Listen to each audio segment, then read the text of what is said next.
Hello, आप सब देख रहे हैं सिविल नेक्सिस। तो आज हम अपनी इस वीडियो में बात करने जा रहे हैं एसएससी जेईई 2013 के सिविल इंजीनियरिंग के पेपर के बारे में। तो हम उसमें से डिस्कस करेंगे सर्वेइंग सेक्शन, जो कि 2013 के जेईई पेपर में पूछी गई थी।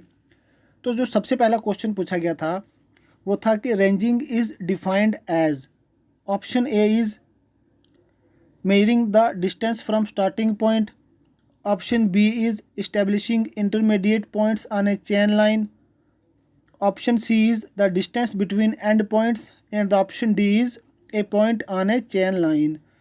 तो हम सबको मालूम है कि जो रेंजिंग होती है, रेंजिंग में हम क्या करते हैं, किसी भी चेन लाइन पे हम इंटरमीडिएट पॉइंट्स को उसमें इस्टेब्लिश करते हैं। Therefore option B is correct.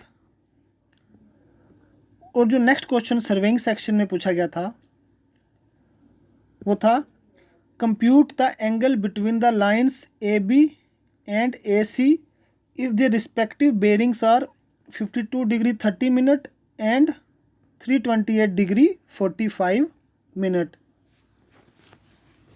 तो अब हमें निकालना है इनके बीच में एंगल।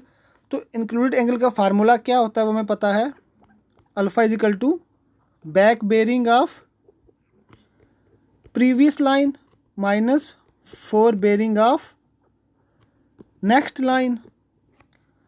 अब जो हमें बेरिंग दिया गया है यहाँ पर, हमें तो नहीं दिया गया कि 4 बेरिंग है या बैक बेरिंग है, लेकिन हम कंसिडर करेंगे 4 बेरिंग। जब भी कभी हमें बेरिंग के बारे में डिस्कस नहीं किया गया कौन सा है, तो हम उसको मानेंगे 4 बेरिंग।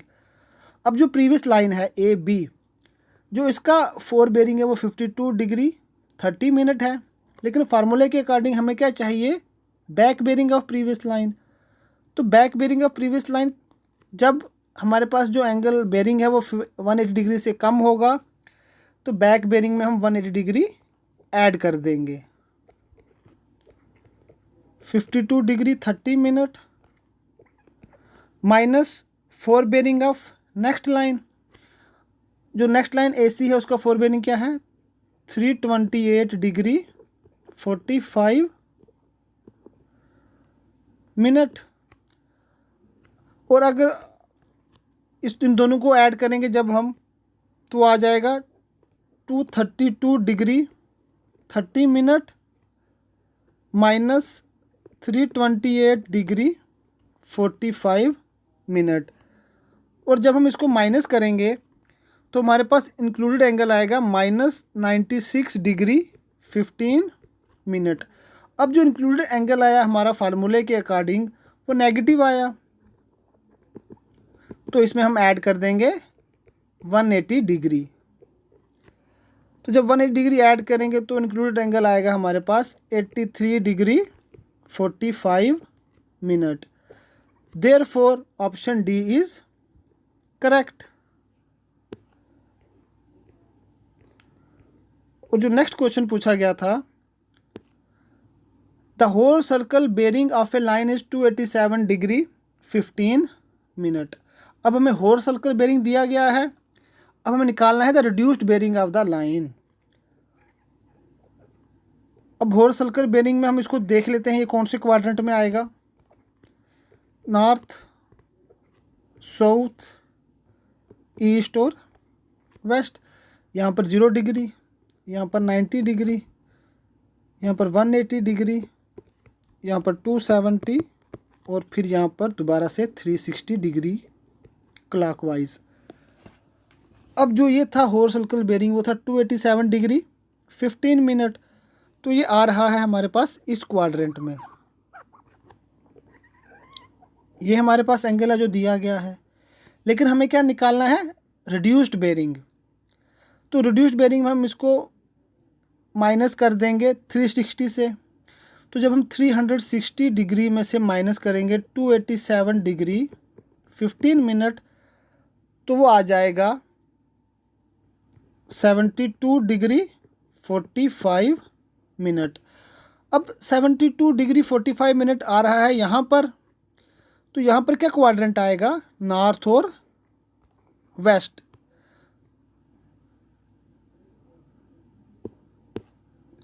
क्या आंसर आया हमारे पास, नॉर्थ 72 डिग्री 45 मिनट वेस्ट, क्योंकि ये फोर्थ क्वाड्रेंट में एंगल लाइक बेरिंग लाई कर रहा था, तो इसीलिए जो इसका ऑप्शन सी है वो बिल्कुल करेक्ट है।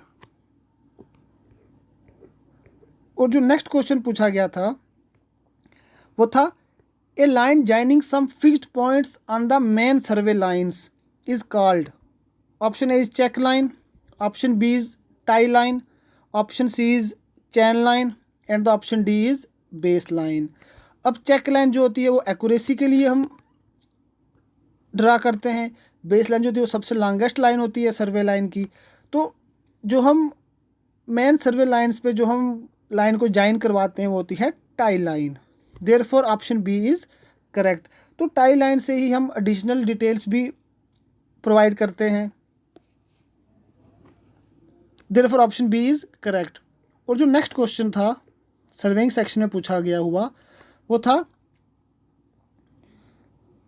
विच of the following methods of contouring is most suitable for hilly terrain. अब हमें बताना है कि हिली एरियाज़ में जो सबसे सूटेबल मेथड है कंटूरिंग का वो कौन सा है। Option A is direct method, option B is square method, option C is cross section method and option D is tacheometric method. जो हिली टेरेन में जो कंटूरिंग का सबसे बेस्ट मेथड रहता है tacheometric method. Therefore option D is correct. And the next question is a level line is a. Option A is line parallel to the mean spheroidal surface of the earth. Option B is line passing through the center of crosshairs and center of eyepiece. Option C is line passing through objective lens and the eyepiece and the option D is horizontal line. अब जो level line होती है वो एक अर्थ के बिल्कुल parallel होती है, जो अर्थ की सरफेस के पैरेलल होती है। Therefore option A is correct. अब जो ये था line passing through the centre of cross hairs and centre of eyepiece, यह आ जाएगी लाइन ऑफ कॉलिमेशन। और जो ये था line passing through objective lens and eyepiece, यह आ जाएगा एक्सिस ऑफ टेलीस्कोप। तो इस क्वेश्चन का ऑप्शन ए बिल्कुल करेक्ट आता है। और जो नेक्स्ट क्वेश्चन पूछा गया था the main principle of field surveying is to work from. Option A is higher level to lower level, option B is lower level to higher level, option C is part to whole and the option D is whole to part. तो जो best method है surveying का वो होता है whole to part. Therefore option D is correct. और जो next question था वो था ऑफसेट्स और। Option A is lateral measurements from chain line, option B is ties or check lines which are perpendicular to chain line. Option C is sets of minor measurements in chain surveying. Option D is chain lines which go out of alignment. अब जो offsets होते हैं, offsets जो होते हैं वो main line के बिल्कुल लेटरल में ही लाई करते हैं। यानी कि ये हमारे पास आ गई मेन सर्वे लाइन, तो इस तरफ जो हम डिस्टेंस नापेंगे वो हम ऑफसेट से नापेंगे। तो ये कौन सा डिस्टेंस हो गया? Lateral measurement from chain line. Therefore option A is correct. और जो नेक्स्ट क्वेश्चन पूछा गया था सर्वेइंग में वो था the fore bearing of the lines A B and B C are 40 degree and 120 degree respectively. अब जो फोर बेरिंग है लाइन का ए बी और बी सी का वो 40 डिग्री एंड 120 डिग्री रिस्पेक्टिवली है। The included angle between A B and B C, वही हमारा फार्मूला जो था alpha is equal to back bearing of previous line minus fore bearing of next line. अब जो previous line है यहाँ पर वो कौन सी है? A B. तो ए बी का बेरिंग कितना है? 40 डिग्री। अब जब ए बी का बेरिंग 40 डिग्री है वो 180 डिग्री से कम है, तो हम इसमें 180 डिग्री ऐड कर देंगे बैक बेरिंग निकालने के लिए। Therefore 180 degree plus 40 degree minus fore bearing of next line. Next line कौन सी है? B C. तो बी सी का फोर बेरिंग क्या है? 120 डिग्री। तो हमने जैसा है वैसा ही लिखना है क्योंकि हमें फोर बेरिंग ही दिया गया है क्वेश्चन में। तो जब हम इसको ऐड करेंगे तो हमारे पास सॉल्यूशन करने के बाद आंसर आएगा 100 degree. Therefore option D is correct.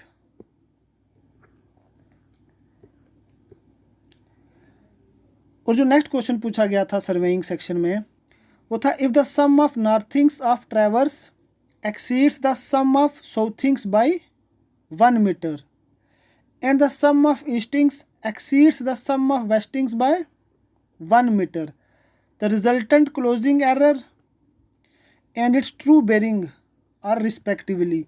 अब हमें क्या निकालना है, क्लोजिंग एरर निकालना है और उसका ट्रू बेरिंग निकालना है। अब जो हमें स्टेटमेंट दी गई इनका मतलब क्या है वो जान लेते हैं। पहले हम ड्रा कर लेंगे अपने एक्सिस, यह आ गया नॉर्थ, साउथ, ईस्ट और वेस्ट। अब कहता है कि जो सम ऑफ नॉर्थिंग है exceeds the sum of southing by 1 metre, यानी कि जो नॉर्थ की साइड में जो मेजरमेंट्स हैं वो साउथ से 1 मीटर ज़्यादा आ जाती हैं। अब जो नॉर्थ के साइड मेजरमेंट्स होंगी उनमें लैटिट्यूड पॉजिटिव आएगा, नीचे वाली साइड लैटिट्यूड माइनस में आएगा, ठीक है ना।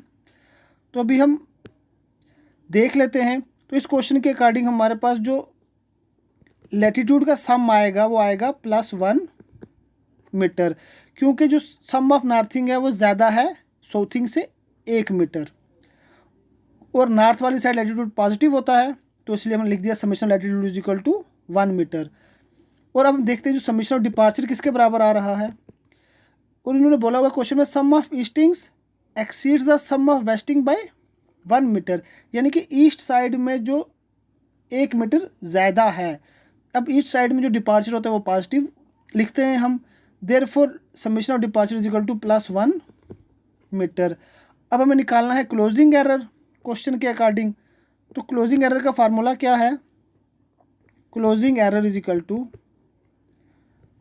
समेशन ऑफ लैटिट्यूड का square plus summation of departure का square is equal to, latitude का सम क्या आया था हमारे पास 1 + 1, तो ये आ जाएगा 1 + 1 किसके बराबर है √2 मीटर के।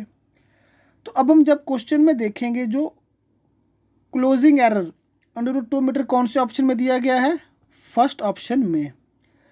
तो दूसरे तो बाकी किसी ऑप्शन में √2 मीटर नहीं दिया गया, तो इसलिए हमारा ऑप्शन ए बिल्कुल करेक्ट होगा। तो चलो अब हम थोड़ा इसका ट्रू बेरिंग भी निकाल लेते हैं। वो कैसे निकाला जाएगा, ट्रू बेरिंग का फार्मूला आ जाएगा theta is equal to tan inverse of departure upon latitude. अब डिपार्चर मेरे पास कितना था 1, लैटिट्यूड भी क्या था 1, तो tan inverse of tan 45, therefore theta किसके बराबर आ जाएगा 45 डिग्री। अब हमें देखना है कि 45 डिग्री कौन से क्वाड्रेंट में आ रहा है। हमारे पास लैटिट्यूड और डिपार्चर दोनों पॉजिटिव थे, तो इसका मतलब वो लाई करेंगे फर्स्ट क्वाड्रेंट में, क्योंकि फर्स्ट क्वाड्रेंट में लैटिट्यूड और डिपार्चर दोनों ही पॉजिटिव रहते हैं। तो एंगल कुछ इस तरीके से लाई कर रहा है, तो बेरिंग यहाँ पर आएगा। तो किस डायरेक्शन में है, नॉर्थ और ईस्ट में, north 45 degree east, therefore option A is correct, क्योंकि क्लोजिंग एरर हमने √2 मीटर निकाला और जो बेरिंग निकाला वो नॉर्थ 45 डिग्री ईस्ट निकाला, therefore option A is correct.